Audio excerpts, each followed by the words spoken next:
Governments ہیں، لیکن میں پڑھ کے آیا ہوں تو اب مجھے بولنے دیں،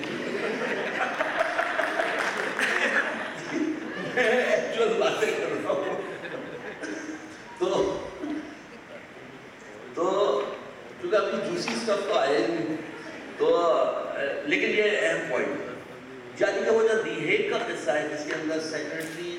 کیش ڈسبرس کر رہی ہے وداؤٹ ریسیپٹ، اس کے اندر وہ ایزیوم کر رہی ہے کہ وہ لوگ جو کیش ریسیو کر رہے ہیں دے آر انوسینٹ. ٹھیک ہے، انلیس کہ کوئی گھبلا ہوگا پھر ہم دیکھیں گے، لیکن اور ان کو ٹرسٹ کر رہی ہے اور اس کو یہ سمجھ رہی ہے کہ یہ لوگ صحیح بات کہیں گے، جھوٹ نہیں بولیں گے. ہماری جو پوری مشینری ہے وہ کام اس بیسس پہ کرتی ہے کہ یہ جھوٹا ہے، اور اس وجہ سے جو سچا کام کرا رہا ہوتا ہے پاکستان میں اس کو سب سے زیادہ تکلیف ہوتی ہے. جھوٹا والا تو ویسے ہی اسپیڈ منی استعمال کر رہا ہوتا ہے. اس میں جو جوسی سٹف ہے وہ دو اور ہیں، میں دو کے بارے میں بات کرتا ہوں پھر ختم کرتا ہوں. ایک مسٹر ندیم الحق کے ساتھ جو کانفلکٹ ہوا، جو بعد میں چیئرمین پلاننگ کیا کہتے ہیں ڈپٹی چیئرمین پلاننگ کمیشن بنے، اور اس سے پہلے وہ اس پروجیکٹ کے اندر تھے جس پروجیکٹ میں زہری صاحب بھی تھے، اور ان کے ساتھ کانفلکٹ ہوتا ہے کہ وہ اس زمانے میں جو منسٹر صاحب تھے، کیا نام تھا منسٹر صاحب، وہ ان کا بیٹا اختر عبدالرحمن، ہمایوں اختر منسٹر صاحب تو وہ اس سے کمٹ کر لیتے ہیں کہ میں آپ کو 80 لاکھ یا 80 کروڑ دوں گا، کتنے بہرحال 79 ملین کا کوئی پروجیکٹ تھا، 8 کروڑ روپے. تو اس سے کمٹ کر لیتے ہیں، اس کے بعد ان کو ساتھ میں لے جاتے ہیں، اور اس کا دینے کا کوئی طریقہ نہیں ہے کہ وہ ایکسپورٹ فنڈ سے کیسے دیا جائے گا ایک آدمی کو جو اسی پروجیکٹ کے اندر کام کر رہا ہو. اور پھر اس کی کوشش کرتے ہیں، آپ بازو مروڑنے کی کوشش کرتے ہیں. وہ بات کھلی کھلی انہوں نے صاف صاف اس میں لکھی، جو اس کا اقتباس نکال کے ضرور ندیم الحق صاحب کو بھیجنا چاہیے. اور اس کے بعد وہ پلاننگ کمیشن کے جب وہ ڈپٹی چیئرمین بن جاتے ہیں تو یہ ان کے انڈر آ جاتے ہیں، اور اس کے بعد بھی اپنی جو پرنسپل تھا اس پہ کمپرومائز نہیں کرتے ہیں، حتیٰ کہ وہ حکومت ختم ہو جاتی ہے. اس کے اندر ان کی انگریزی کا میں نے کہا تھا کہ آپ کو سلسلہ بتاؤں گا کہ ایک بہت ہی ہارڈ ٹاسک ماسٹر تھے اور پرفیکشنسٹ اور کانسیئنشس. ان کے دو باسز کا ذکر ہے، نعمت الہی صاحب کا اور ظہور آذر صاحب کا. ظہور آذر صاحب کا کو پڑھ کے مجھے لگ رہا تھا کہ ان کو کسی اور کی ڈرافٹنگ پسند ہی نہیں آتی ہے، تو نیچے والے جو تھے وہ پھر کوئی محنت ہی نہیں کرتے تھے، ٹیڑھا میڑھا لکھ کر اوپر بھیجتے تھے کہ ان کو پتا تھا کہ وہ صاحب نے تو ویسے ہی ٹھیک کرنا ہے. ٹھیک ہے، لیکن جب انہوں نے بڑی ڈرافٹ کر کے بھیجا تو ادھر سے پہلی دفعہ انہوں نے کہا کہ اتنے سال سے میں کام کر رہا ہوں، ان کا دوست تھا، اور یہ پہلی دفعہ ہے کہ کسی کی ڈرافٹنگ کو انہوں نے بغیر کسی چینج کے بھیجا. اور بعد میں اتنا کانفیڈنس آ گیا کہ وہ پڑھتا بھی نہیں تھا اور بغیر پڑھے اس کے اوپر سائن کر دیتا تھا. پڑھتا تو ہوگا.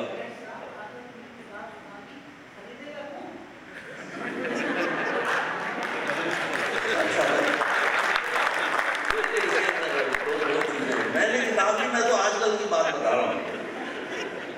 اچھا، اب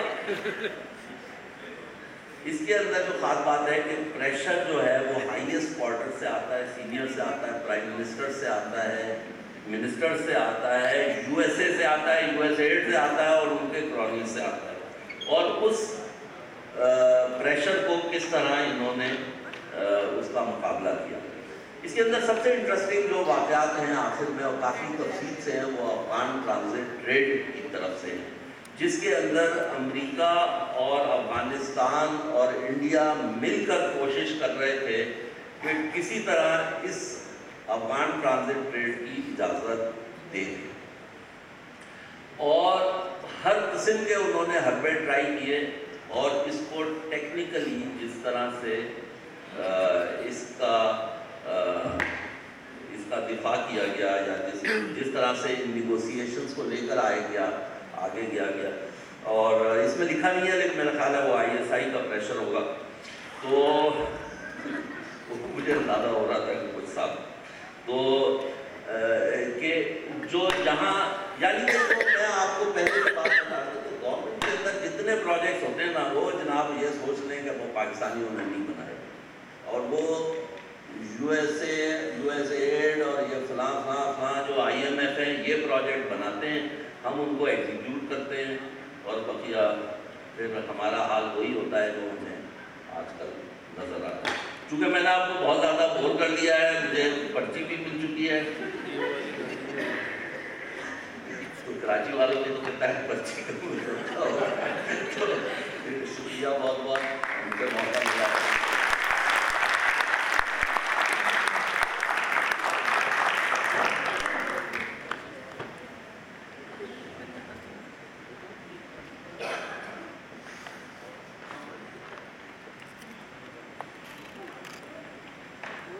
بہت بہت شکریہ آپ کا۔ اب آخر میں جس کا سب کا انتظار ہے، میں چاہوں گا کہ اس کتاب کے مصنف یعنی کہ سید ارتقاء ابن زیدی صاحب آئیں اور اپنی کتاب کا مزید تعارف کریں، حالانکہ زیادہ گنجائش نہیں ہے لیکن مزید تعارف کریں اور اپنے قیمتی تجربات کی روشنی میں ہم سب کو آگاہی دیں اور مستفید سے سید ارتقاء ابن زیدی۔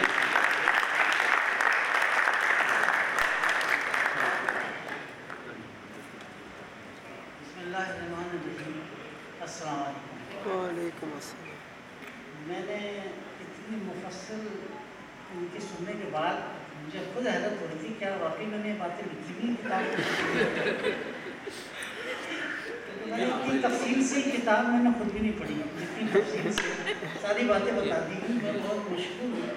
چیز کے ساتھ۔ میں جناب ڈاکٹر عرفان حیدر، خورشید حیدر، بشیر جان محمد، بشیر جان محمد، نسیم آسمی اور سلطان رضا۔ نسیم آسمی اور سلطان رضا میرے کلاس فیلو، میری خوش قسمتی ہے کہ آج یہ اس محفل میں موجود ہیں، اور جاوید منصور جو میرے کلیگ ہیں اور executive director N D T F G کے، اور تمام خواتین حضرات کا میں مشکور ہوں کہ انہوں نے کراچی جیسے شہر میں جہاں ویکینڈ پر عام طور پر بڑا ویکینڈ نہ ہونے کی وجہ سے اپنی مصروفیات میں سے ٹائم نکال کر شرکت کی اور اسے کامیاب بنایا۔ مجمع دیکھ کر میں سمجھ تو ایسا لگ رہا ہے جیسے کوئی شادی کی تقریب ہے یا ولیمہ بھی ہونے والا ہے، لیکن ابھی وہاں پر صرف چائے اور بسکٹ کا انتظام ہے، لہٰذا اور زیادہ کوئی امید لوگ نہ رکھیں کہ شاید کھانا وغیرہ ہے، کیونکہ کھانے کا ٹائم بھی ہونے والا ہے، لیکن صرف چائے کی بھی۔ اب میں مجبور ہو گیا ہوں کہ اتنی اچھی مدلل تقریر پیش کرنے کے بعد اور اتنی مشکل موضوعات پیش کرنے کے بعد میں اپنی کہنا چاہتا ہوں چند لطیفے سنا کے آپ کو محظوظ کروں، اس کے بعد میں آگے بڑھنے کی کوشش کروں۔ اسلام آباد جو لوگ جاتے رہے ہیں اور اکثر خواہش ہے نہیں ہوگی کہ ہم جائیں، تو میں اپنے شہر کے بارے میں پہلے بتا دوں کہ میرے ایک کزن نونہال احمد زیدی صاحب جن کے صاحبزادے یہاں موجود ہیں، وہ ضرور محظوظ ہوں گے، تو جو ہمارے یہاں آ کے ٹھہرتے تھے تو ایک دن آئے کہ میرے ارتقاء مجھے معلوم ہو گیا کہ پورے ملک میں جو کچھ مرضی ہوتا رہے لیکن فیڈرل گورنمنٹ سوتی کیوں رہتی ہے؟ یہاں بھنگ کے بہت زیادہ جھاڑیے ہیں اور یہ بھنگ کا اثر ہے جو کچھ ہو رہا ہے اسلام آباد میں۔ تو یہ میرے شہر کے بارے میں آپ لوگوں نے بھی محسوس کیا ہوگا، اکثر شکایت رہتی ہے کہ جی اسلام آباد والے جو ہے کچھ کرتے ہیں۔ پھر ایک بیوروکریٹس ڈپٹی کمشنر تھے، ان کو کہا گیا کہ بھئی آپ مشاعرے میں موجود تھے، کہا کہ آپ اس کی صدارت کریں مشاعرے کی۔ ان کو پتہ نہیں تھا کہ مشاعرہ کیا ہوتا ہے، تو ایک جب کسی شاعر نے شعر پڑھا اور اس کے بعد انہوں نے سب نے کہا مقرر مقرر مقرر مقرر،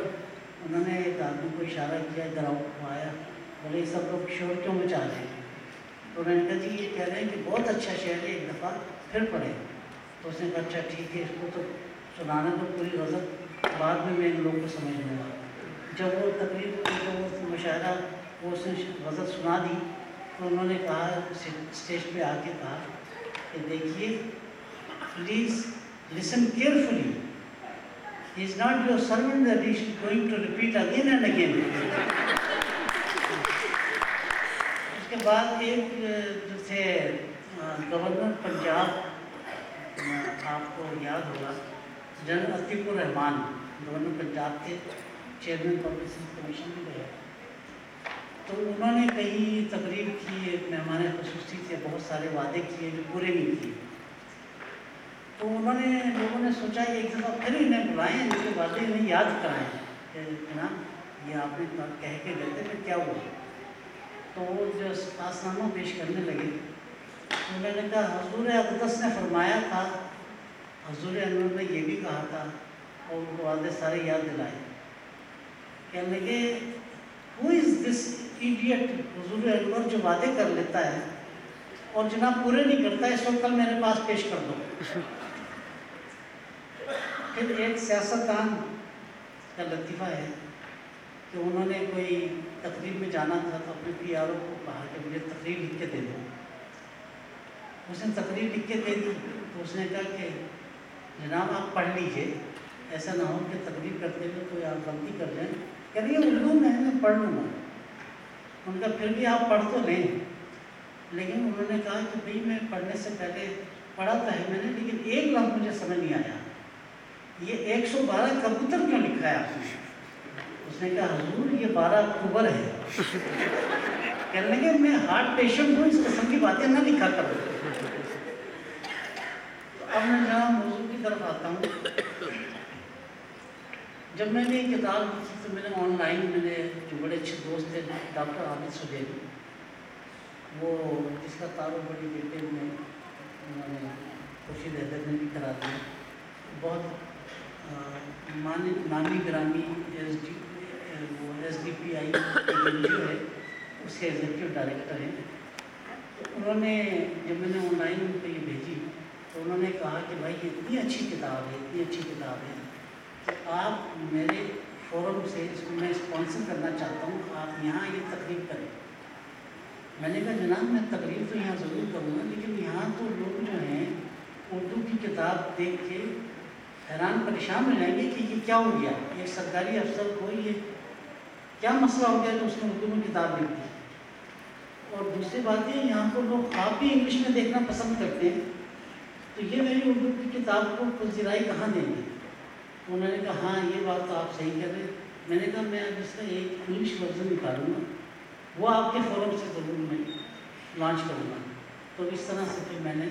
اور دوسری وجہ یہاں کراچی میں شروع کرنے کی, اس کی لانچ کرنے کی ریزن یہ بھی تھی کہ یہاں میرے دوست احباب, فیملی, رشتہ دار اور سب کو موقع ملے گا کہ وہ اس تقریب میں شرکت کر سکیں. مرکہ نہتور نائٹروجن گروپ اور بے شمار اور شاید اور گروپ بھی بن جائیں, تو وہ گروپ کے لوگ جو ہیں وہ بھی شرکت کر سکیں گے. اس لیے میں نے اس کو چنا, اور میرے بہت ہی قریبی عزیز دوست جو ہیں جن کا میں نے ذکر کیا ان کو بھی موقع ملا کہ اس تقریب میں شرکت کریں. اب میں آپ کو شکریہ ادا کرنے کے ساتھ ساتھ میں یہ بھی بتاؤں کہ یہ ایک محاورہ ہے, استعمال کیا جاتا ہے کہ ایک کامیاب مرد کے پیچھے ایک عورت کا ہاتھ ہوتا ہے. میں اس کو تھوڑا سا امینڈ کرتا ہوں, عورت کا نہیں بیوی کا ہاتھ ہوتا ہے اور بچوں کا بھی ہاتھ ہوتا ہے. میں بڑا خوش قسمت ہوں کہ میرے بچے جو ہیں ماشاء اللہ انہوں نے میری بڑی انکریجمنٹ کی کتاب لکھنے میں بھی, اور ویسے بھی میری وائف نے ان کو تربیت وغیرہ ساری ان کی بچوں کی. میں صبح جاتا تھا آفس اور رات کو آتا تھا, چاہے میں 17 گریڈ میں تھا یا 18 میں تھا, 19 میں گیا, 20 میں گیا, روٹین میری نہیں بدلی, کیونکہ جو فیڈرل گورنمنٹ میں جو کام کرتا ہے اسی کو کام دیا جاتا ہے. جو کام نہیں کرتا اسے کہتے ہیں کہ یار اس کو کام خراب نہیں کرنا, اس کو یہ کام نہ دینا. تو اس لیے مجبوراً مجھے یہ سب کچھ کرنا پڑا. اور مجھے جہاں بھی جس منسٹری میں بھی میں گیا تو انہوں نے کہا کہ جی اب آپ کو یہی رہنا ہے. اس لیے 25 سال میں نے جو ہے پلاننگ کمیشن میں گزارے, 10 یا 15 سال میں نے کامرس میں گزارے, کیونکہ کوئی مجھے کچھ چھوڑنے کو تیار ہی نہیں ہوتا تھا.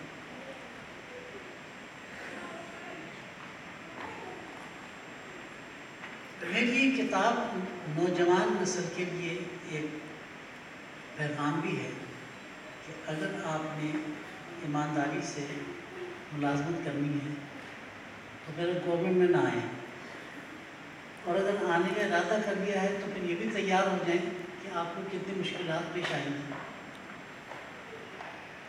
کافی تفصیل سے چیف گیسٹ صاحب نے بتا دیا، لیکن مختصر میں ایک واقعہ آپ کو بتانے لگا ہوں کہ جس پر میں وجہ طور پر فخر کرتا ہوں، اور آنے والی نسلیں بھی فخر کریں گی، اور آنے والی نسلیں بھی یہ کہیں گی کہ پاکستان کے لیے ایسا کام ہوا ہے کہ جو اگر نہ ہوتا تو شاید ہم بہت مشکل میں ہوتے۔ اور وہ یہ کام یہ ہے کہ جب افغان ٹرانزٹ ٹریڈ کے اوپر نیگوسیشن کر رہے تھے تو 1.5 سال نیگوسیشن ہوئے، اس کے ساتھ ادوار میں نیگوسیشن تھی، ایک پاکستان میں ہوتا تھا، ایک کابل میں ہوتا تھا۔ کابل میں ہم ہوٹل سے باہر نہیں نکل سکتے تھے، اتنی سیکیورٹی تھی، تو 5-6 مرتبہ مجھے کابل جانا پڑا۔ اس میں کابل میں ہی ہوٹل سیرینا ہوٹل سے باہر ہم نہیں نکل سکتے تھے، رات کو 4 بجے تک ہم نے نیگوسیشن کیے، لیکن ہمیں کچھ میسج ایسے ملتے رہے کہ انڈیا کو راہداری دے دی جائے اور انڈیا کے ٹرک جو ہیں وہ اپنے مال بردار سارا سامان لے کے افغانستان اور سینٹرل ایشین اسٹیٹس تک جا سکیں۔ تو میں بحیثیت اگرچہ کہ میں کافی سینئر تھا، لیکن رول کے مطابق چونکہ میں ایک پروجیکٹ ڈائریکٹر تھا ایک ورلڈ بینک کا، مجھے گروپ لیڈر نہیں بنا سکتے تھے، لہٰذا میں نے ڈپٹی گروپ لیڈر کے طور پر میں کام کر رہا تھا۔ تو میں نے ہر طرح سے جتنا ریزسٹنس ہو سکتا تھا، جتنا بھی وہ ہوتا، ہر چیز کو میں نے فیس کیا۔ حد یہ ہے کہ ہمیں کہا گیا کہ جناب کارزائی کا پیغام پہنچایا گیا ایک میٹنگ میں جو چھٹا دور تھا، جس میں کارزائی نے کہا کہ میری جو ہے زرداری صاحب سے بات ہو گئی ہے اور یہ ایگریمنٹ اسی صورت میں ہو سکتا ہے جب آپ انڈیا کو راہداری دے دیں افغانستان تک۔ تو وہاں میٹنگ کے دوران میں نے کتاب میں بات نہیں لکھی، میں آپ کو بتا رہا ہوں کہ افغان ڈیلیگیشن کے سربراہ نے کہا کہ جناب آپ کیا بات کرتے ہیں کہ آپ یہ راہداری انڈیا کو نہیں دیں گے، انڈیا کو راہداری دینی پڑے گی۔ میں نے کہا آپ بھی کان کھول کے سن رہے ہیں کہ آپ نے زرداری صاحب کا ذکر کیا ہے، زرداری صاحب چل کے یہاں خود بھی آ جائیں تو راہداری نہیں ملے گی انڈیا کو۔ تو وہ بڑے حیران اور پریشان ہوئے کہ یہ کیا کہہ رہے ہیں۔ اس کے بعد ایک ٹائم ایسا آیا کہ 7واں دور تھا، ہولبروک اور ہیلری کلنٹن وہاں سے روانہ ہو گئی امریکہ سے، انہوں نے کہا کہ 7واں راؤنڈ آخری راؤنڈ ہے اور اس میں انڈیا کو راہداری دینی پڑے گی، اور امریکہ نے کہا کہ ہر صورت یہ تقریب کی ڈیٹ مقرر کر دی گئی 19 تاریخ تھی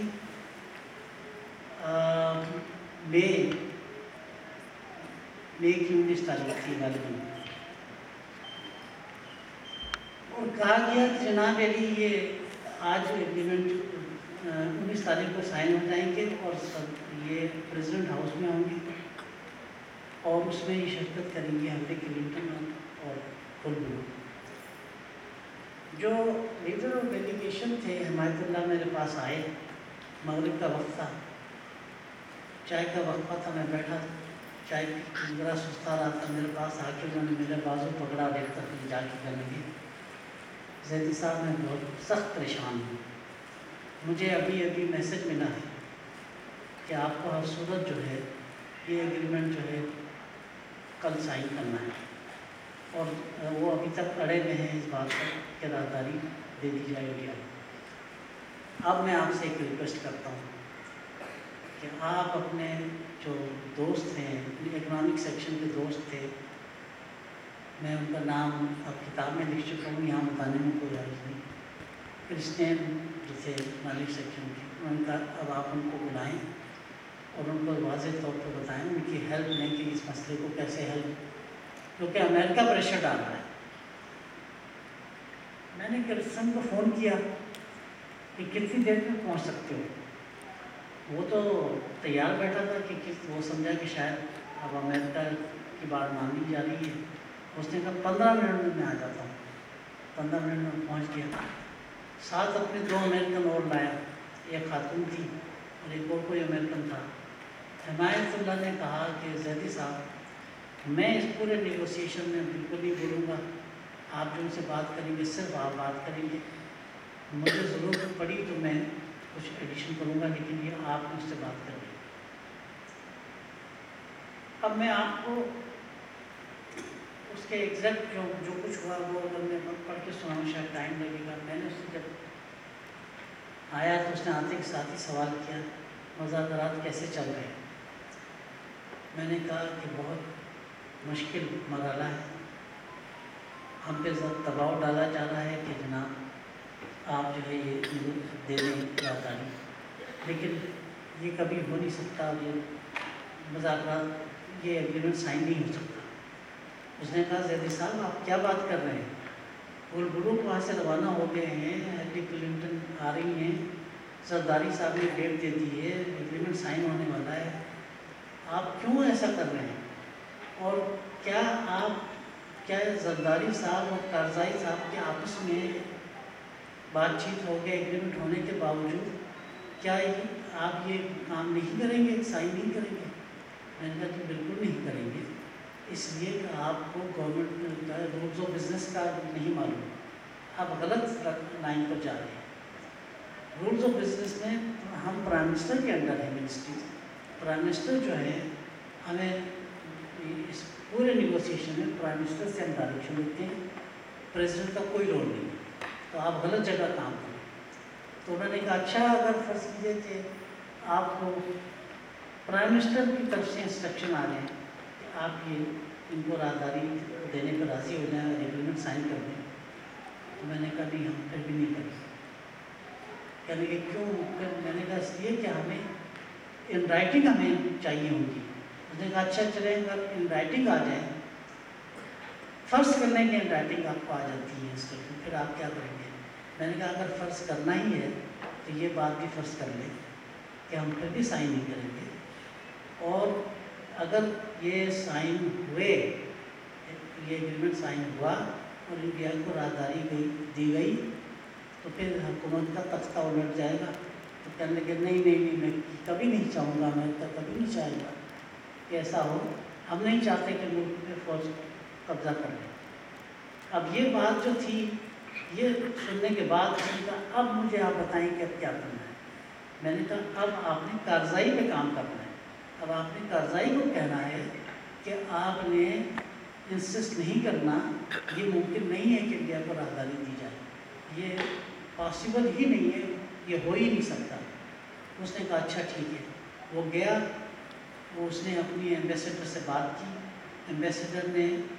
فوراً ایک اپنا ATR طیارہ دیا، جو پرائیویٹ اپنا چارٹر جہاز دیا، اور اپنا آدمی بھیجا، اور وہاں سے انہوں نے فائنانس منسٹر، اور اس کا نام بھی مجھے یاد ہے، حضرت عمر ذخیلوال، وہ ان کا فائنانس منسٹر تھا، اس کو کہا کہ وہ اس کو لے کر آئیں اور وہ مینڈیٹ لے کر آئے کارروائی سے کہ جو وہ فیصلہ کرے گا وہ فائنل ہوگا، کارروائی کو وہ ایکسیپٹیبل ہوگا۔ تو چونکہ یہ بہت آپس میں بہت دوست تھے، تو وہ جناب صبح طیارہ گیا ہے، شام کو واپس آیا ہے۔ جو ایمبیسڈر تھی پیٹرسن، اینی پیٹرسن، وہ ٹہلتی ہوئی کاریڈور میں وہاں پر میریٹ ہوٹل کے، جس سے وہ ذخیلوال پہنچے، ان سے بات کی اور ان سے کہا کہ جی آپ کسی طریقے سے یہ ایگریمنٹ سائن کروائیں۔ تو اس نے کہا میں بالکل لے کر آیا ہوں، یہ میں نے کتابیں نہیں لکھی، میں مینڈیٹ لے کر آیا ہوں، اور ہم کوئی نیگوسیشن شروع کرتے ہیں اور انشاءاللہ کسی اس پہ پہنچ جائیں گے۔